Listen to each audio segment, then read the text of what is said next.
Page 40, By the Light of the Silvery Moon. Well, I suppose the first thing you're wondering is, what do I do with these three stavs? What's going on? Of course, they have notes to tell you what's going on, and I'll explain it anyway. Because this is actually common in music. You'll see this in a number of pieces. You have a choice of which of those treble clef lines you want to play. Now, I suggest when you're first learning the piece that you play the simpler line. In this case, it's the middle line. It's where the ones with the whole notes. Okay. And then once you got it and you're sort of comfortable with it, then go back and try the upper line, because it's like that, except it's got more to it. There's a note at the bottom to tell you all these eighth notes are going to be long, short, long. We're going to swing the eighth notes. In order to play the top line, you pretty much got to have at least that part of it memorized, because you got to look at the keyboard, because you're moving around a bunch in the right hand.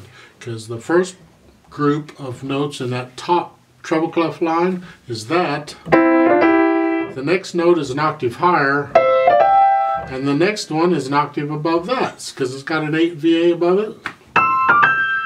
And in order to move around like that, you got to be looking down at the keyboard.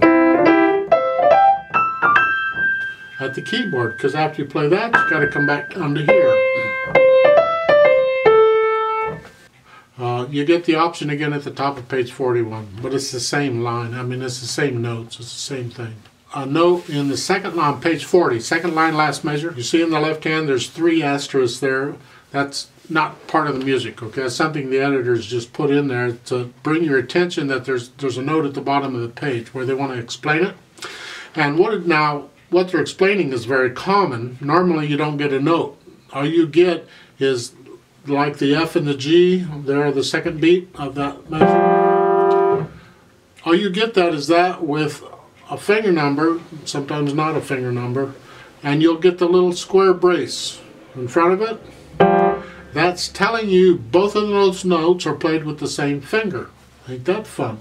So with the thumb, and this is common, thumb, you simply push down both notes. You have to turn the thumb a little bit sideways to get them. But you can get them. Either hand can, very common in piano to do that. So that's what they're telling you to do. It takes a little bit of practice, but you'll get it. So that's what that means. It's no biggie. You get it a little bit on page 41, but you'll see it. It's the one with the... There is some trickiness in this, so you have to work this out maybe one hand at a time until you get it. Slowly, slowly, slowly, slowly, okay? At the beginning of this piece. And again, this goes back to my goal of hoping or helping you understand all these symbols and things you see in the music. It's important that you understand them all. So when I see something you may not know, I feel like I need to point it out. A lot of these I pointed out going through the method book. But at the beginning of this piece, on page 40, above the top treble line there's 1 asterisk. Above the second treble line there's 2 asterisks, and then down on line 3 there's 3.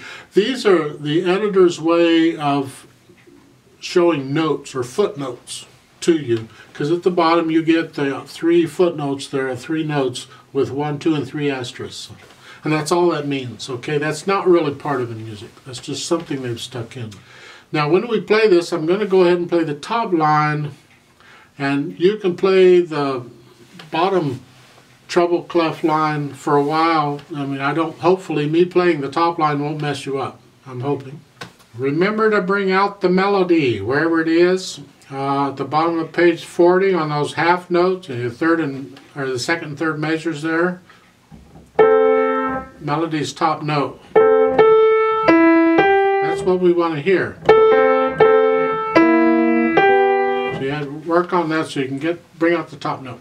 So let's try it. There's no pedal. We don't need pedal on it. Gets back to my lecture on never pedal if you don't have to. See, a lot of people would just look at this and they would automatically put their foot on the pedal and they would automatically pedal it. You don't need the pedal. You can do it all with fingers.